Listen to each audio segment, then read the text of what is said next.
Bom, antes de mais nada, lembra de deixar o like porque isso ajuda muito no vídeo e no canal, tá bom? Mas, sem mais demora, vamos lá. Bom, o lúpus eritematoso sistêmico, né, chamado de LES, abreviado como LES, tem como origem do seu nome como as pessoas achavam que ele era. Ou seja, ele se parecia muito com uma face de lobo, com a pelagem da face do lobo. Por isso que antigamente começou a se chamar de lupus, né? É uma origem de nome latim e que remota bem para essa pelagem do lobos. Esse aspecto, né, esse nome, essa denominação vem muito de uma das manifestações lúpicas que a gente tem, e se não a mais famosa, né, que é uma dermatite, né, uma rache malar bem peculiar na face do paciente, que a gente vai poder ver um pouquinho melhor lá na frente. Bom, essa primeira aula a gente vai conversar um pouco sobre epidemiologia e as manifestações clínicas. E no próximo vídeo a gente conversa como é que a gente vai fechar o diagnóstico e fazer o tratamento desse paciente com lúpus, tá bom? Primeira coisa que a gente tem que entender quando a gente está estudando essa doença é qual é o perfil epidemiológico, né? Então, como é que o paciente vai aparecer, né? Qual é o tipo de paciente que vai aparecer para a gente? Então, é uma doença predominantemente feminina. Ela atinge mulheres jovens, né, de idade também jovem, e a proporção de homens e mulheres nessa doença é 8 mulheres para um homem acometido. Então você vê, tem algumas estatísticas que mostram que até 15 mulheres para um homem. Então você vê, de qualquer forma, é uma doença bem prevalente na população feminina e tem essa proporção mais direcionada para o lado feminino por dos seus fatores etiológicos que a gente já vai ver, que é a exposição hormonal, né, ao estrogênio. Mas outra coisa que a gente tem que ficar ligado quando a gente fala de epidemiologia é que quando o lúpus atinge uma faixa etária muito jovem, uma faixa etária ali juvenil, ele vai ter suas manifestações mais agressivas. Então é aquele ditado que a gente sabe na medicina: os extremos de idade são sempre mais afetados. Então a gente tem que ficar esperto em uma paciente muito jovem, né, 13, 14 anos, que já manifesta o seu lúpus. Geralmente é acompanhado de uma forma agressiva da doença, principalmente quando a gente fala daquela sintomatologia de nefrite, que é um dos sintomas mais importantes que a gente precisa estudar quando a gente fala sobre lúpus, e também algumas manifestações hematológicas que a gente vai ver já. Bom, outra coisa que confere a agressividade nessa doença é na população afrodescendente, né? Essa população específica tem um maior risco, né? Uma maior chance de evoluir para uma doença renal mais grave e quadros neurológicos, tá bom? Bom, quando a gente fala de etiologia do lúpus, a gente está falando de três fatores principais. Mas, claro, como ela é uma doença autoimune, geralmente doenças autoimunes são acompanhadas de causas multifatoriais. Então, o lúpus não é diferente, né? Mas como eu elenquei aqui os três principais, seriam as infecções virais, principalmente pelo aquele vírus conhecido que a gente sabe, o Epstein-Barr. A gente tem a radiação UV, e aqui ganha grande importância essa radiação UV, né, a exposição solar. E por fim, a exposição estrogênica, né? Por isso que considera-se aí que tem uma proporção maior de mulheres afetadas justamente devido a essa exposição estrogênica. Tem outras causas de lúpus também, como o lúpus induzido por droga, por exemplo, que pode ser bem comum e bem característico também. Tá bom? Quando a gente fala de doenças do colágeno, e o lúpus é uma doença do colágeno, a gente está falando em três vias fisiopatológicas que vão ser responsáveis pela formação da sintomatologia. Entre elas, a gente tem a deposição de imunocomplexos, a ativação linfocitária e, por fim, a terceira via, a regeneração inadequada do tecido. Então, essas vias vão ser responsáveis por produzir a sintomatologia. Essas três estão presentes no lúpus, tá bom? Assim como em todas as doenças do colágeno. Porém, aqui a gente tem um destaque maior para essa deposição de imunocomplexos. Então, a maioria dos sintomas que a gente vai ver, que a gente vai estudar, é decorrente de deposição de imunocomplexos. E eu quero sempre que vocês lembrem, quando a gente está diante de uma doença que tem depósito de imunocomplexos, a gente tem que pesquisar a vasculite, a gente tem que saber que aquela doença tem um grande potencial para vasculite. Quanto às manifestações clínicas, o que é que a gente precisa saber? São manifestações universais, né? Então a gente vai estar diante ali de uma sintomatologia que pode ser inespecífica a um primeiro momento. Então o paciente vai chegar para a gente com febre, miastenia, perda poderal, uma fadiga excessiva, né? Uma hiporexia, não consegue se alimentar direito, um mal-estar geral.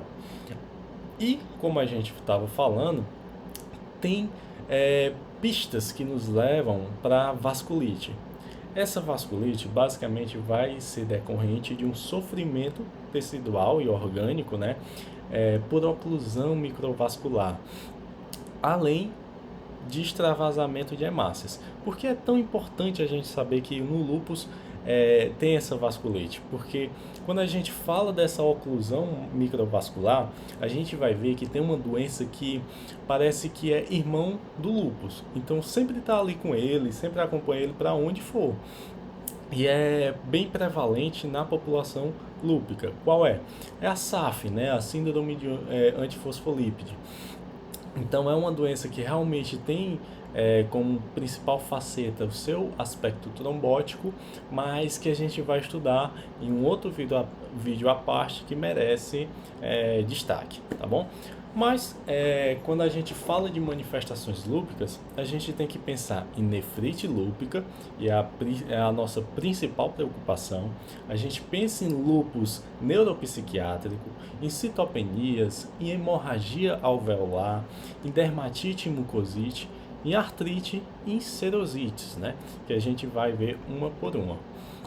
Bom, quando a gente fala de nefrite lúpica, a gente tem que pensar qual o mecanismo agressor. Por que é que meu rim entra em uma fase de nefrite? Basicamente, a gente tem uma deposição de imunocomplexos, olha aí a via fisiopatológica.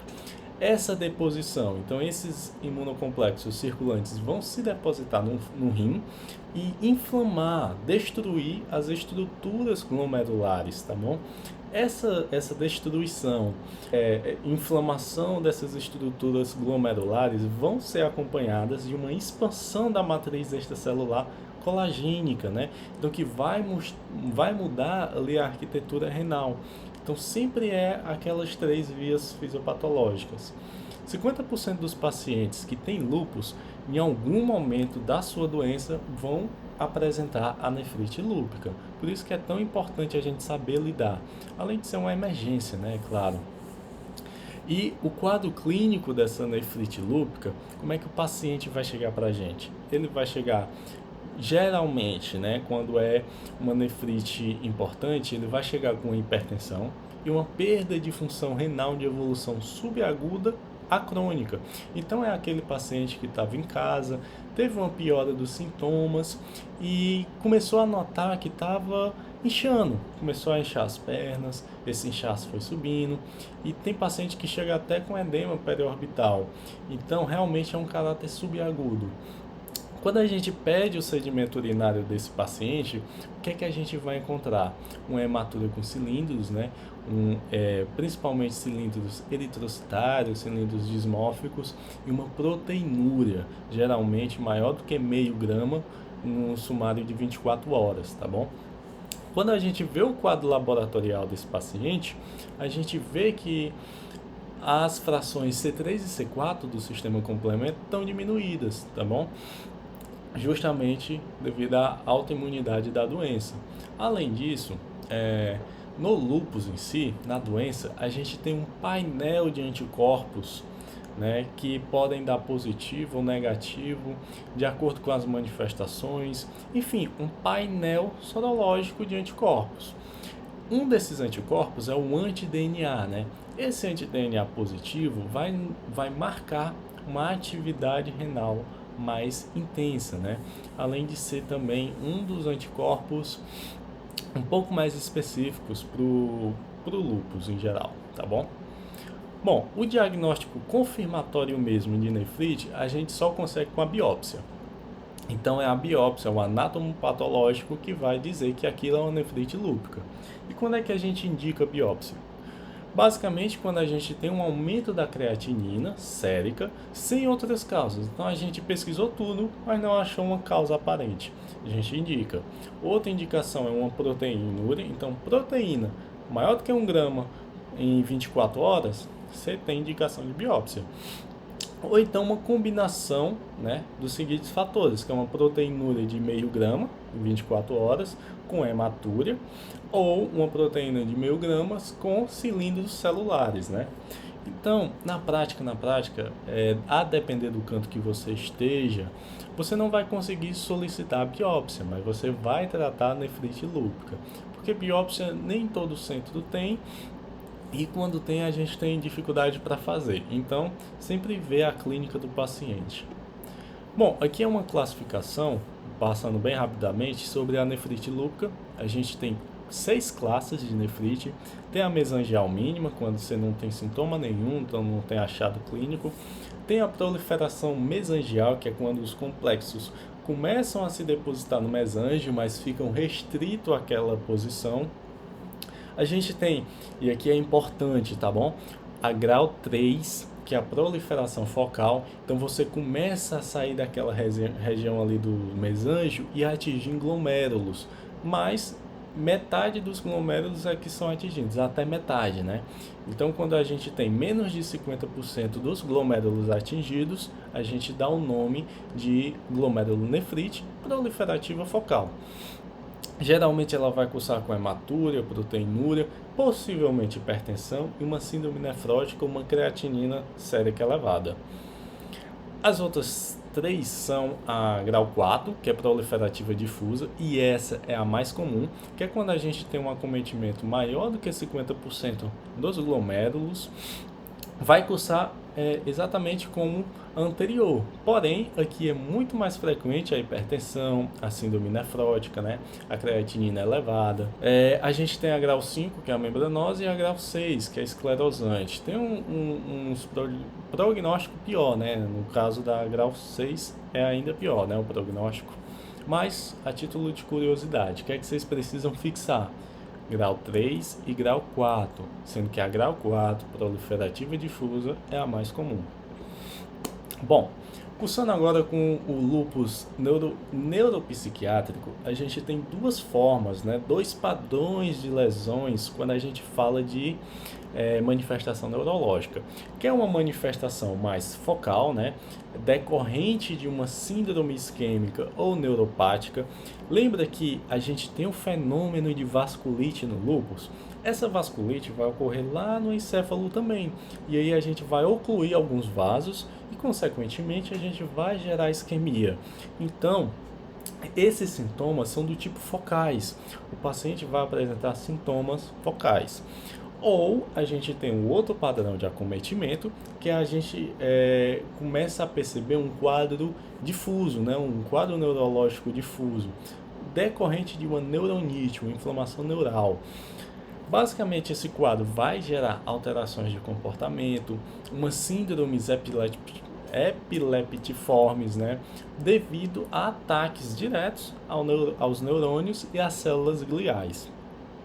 Agora sim, é muito pouco provável que você curse com lúpus, com quadro psiquiátrico, né, neuropsiquiátrico, sozinho, sem outra manifestação da doença. É muito difícil mesmo, tá bom?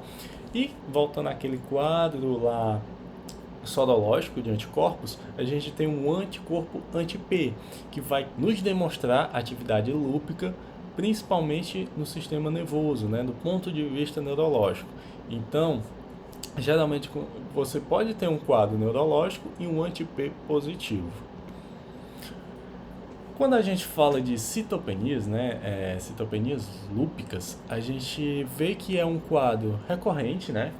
É um quadro que não vai fechar o diagnóstico para lúpus, mas que pode ali ajudar, pode nos direcionar. como é que vai aparecer? O que é que a gente precisa pesquisar, né? A princípio, o que a gente precisa saber é por que tem citopenia. Tem citopenia porque acaba que esses imunocomplexos que estão circulantes ali e esses anticorpos, né, pegam e opsonizam células sanguíneas. Ao opsonizarem essas células, eles as tiram de circulação e, consequentemente, diminui o número dessas células, né? A disponibilidade dessas células. Qual é o alvo principal do lúpus? Basicamente, você tem que ver, quando pegar um hemograma, os linfócitos. Esses linfócitos vão ter número reduzido, né? A maioria dos pacientes tem uma linfopenia, mas também pode ter declínio de hemácias, de neutrófilos, e é interessante aqui, preste atenção, que quando o lúpus acomete as plaquetas, essas plaquetas decaem de forma bem rápida, né? Tem um declínio rápido do número de plaquetas. Ainda não se sabe porquê, mas quando atinge as plaquetas, tem um declínio bem acentuado e rápido. Bom, quando é que eu devo me preocupar? Abaixo de 50 mil plaquetas, você já deve começar a ficar muito atento. E abaixo de 30 mil, já começam as manifestações hemorrágicas. Então, você vai ter ali sangramento de mucosa, você pode ter alterações do ritmo menstrual, então é um fluxo aumentado de menstruação, prolongado também. Petequias, né, que são manifestações mais sistêmicas. E quando a gente fala de lúpus, a gente tem que pensar também na anemia. Geralmente, a gente tem dois tipos de anemia aqui. A gente tem a anemia normo-normo, que é a anemia da doença crônica e é a mais prevalente nesse quadro, mas o que nos preocupa é quando chega uma anemia hemolítica, né? Que a gente tem que pesquisar, a gente tem que fazer os testes de Cumbis e investigar essa anemia hemolítica. Ela é a mais preocupante. Hemorragia alveolar não é tão frequente no lúpus, na verdade é bem frequente.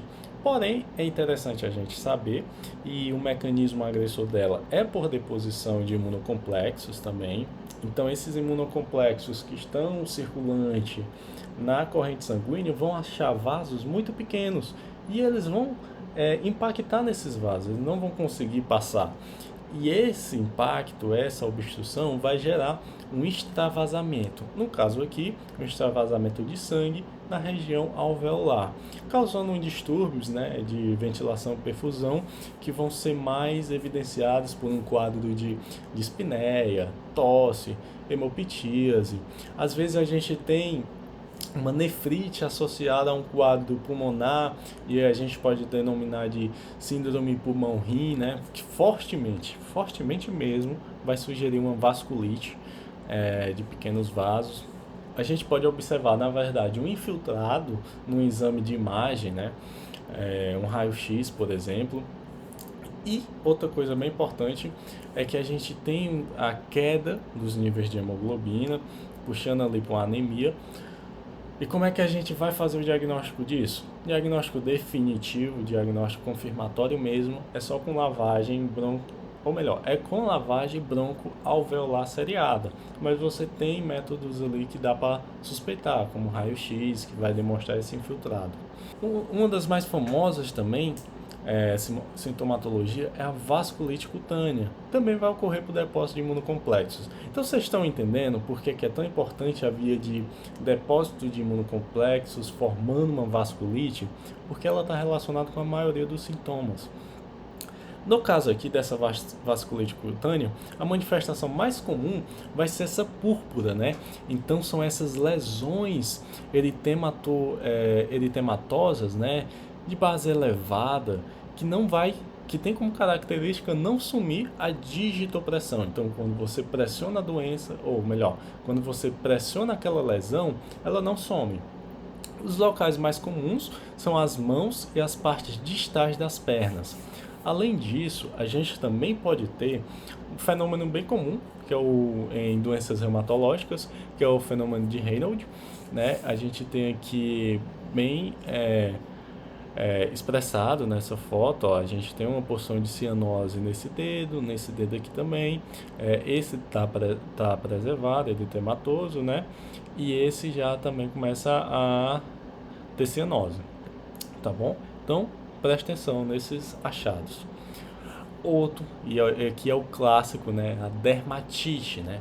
Então, a dermatite lúpica é decorrente dessa infiltração de linfócitos e fagócitos na derme e na epiderme. É por isso resulta nesse famoso eritema, o rash malar, né? Uma rash na face do paciente que simula uma borboleta. Quando a gente fala em manifestações cutâneas, né, manifestações da pele, a gente tem que dividir o lúpus em três. O lúpus agudo, né, que vai cursar com rash malar, um eritema fotossensível, aquele eritema que piora ao se expor à luz solar, e as formas bolhosas, tá bom? O segundo é o lúpus subagudo, então é o lúpus anular, né, em formato de anéis, ou um psoriasiforme, né, acompanhado de lesões como se fosse psoríase, né, eritemativas e descamativas. Por fim, o lúpus crônico, que é chamado de lúpus discoide, né, que vão apresentar mais lesões arredondadas, ovaladas, né, com a borda eritematosa e bem descamativa. Aqui é nosso rash malar da paciente, ou paciente mulher, a outra paciente também é mulher, e a gente tem como se fosse um formato de borboleta. Uma coisa bem importante que salvem na memória, isso vai salvar vocês em dermato, é lúpus, polpa, suco nasolabial. Então você não vê acometimento desse suco nasolabial, tá bom? O que vai servir como diagnóstico diferencial para outras dermatites.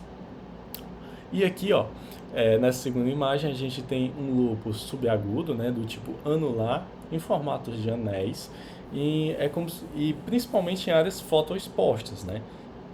A gente tem que prestar atenção nisso. Aqui é um lúpus discoide, né? Já é um lúpus discoide com um aspecto bem diferente.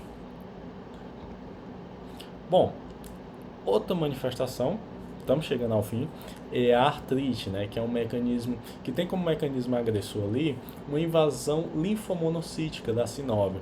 Raramente o paciente vai se queixar de uma artrite absurda e que não consegue tocar a sua vida. Não, é uma artrite mais leve, bem mais leve do que as outras artropatias, né? E tem como sítio mais comum os punhos do paciente, tá bom? Prestar atenção em punhos, nas articulações do dedo, né, as interfalangianas e nos joelhos, né? Geralmente está associada a uma rigidez matinal, porém essa rigidez é bem menor do que as outras artropatias autoimunes que a gente tem, né? E além disso, melhora com a movimentação. A gente tem um fenômeno, né, uma artropatia de Charcot, que é decorrente de uma distensão e uma retração de tendões e ligamentos que causa uma deformidade redutível, né? Isso é causado basicamente por um mecanismo de regeneração deficiente, uma regeneração anormal. Então a gente remete ali a aquelas vias fisiopatológicas. Por fim, as serosites, né? E não menos importante, as serosites. Tem como mecanismo agressor o ataque linfofagocitário, tem como principais serosas, né, preferenciais ali a pleura. Então a pleura é acometida em 40% dos pacientes e o pericárdio, né, que acomete ali 25% dos pacientes. Qual é a sintomatologia? Então o paciente pode cursar com uma dor torácica, ventilatório dependente, uma tosse, né, uma dor ao ir para decúbito dorsal. No exame físico, você vai notar que aquele paciente tem um atrito à ausculta, né? Ou sinais de derrame cavitário. E aí, você pede um ECG desse paciente, um paciente com pericárdio, que pode cursar com um derrame pleural. Então você tem uma diminuição da voltagem daquele ECG. No exame físico também você tem um abafamento dessas bolhas cardíacas. Então tudo isso você tem que prestar atenção porque pode acometer serosa, tá bom? Se acometer, você faz a investigação desse acometimento. Pede exames de imagem e vê as possíveis condutas, tá bom? Então, gente, essa foi nossa primeira aula. Não se esquece, curte o vídeo, ativa o sininho e ativa essas notificações porque ajuda muito a gente. Te vejo na próxima aula E é isso.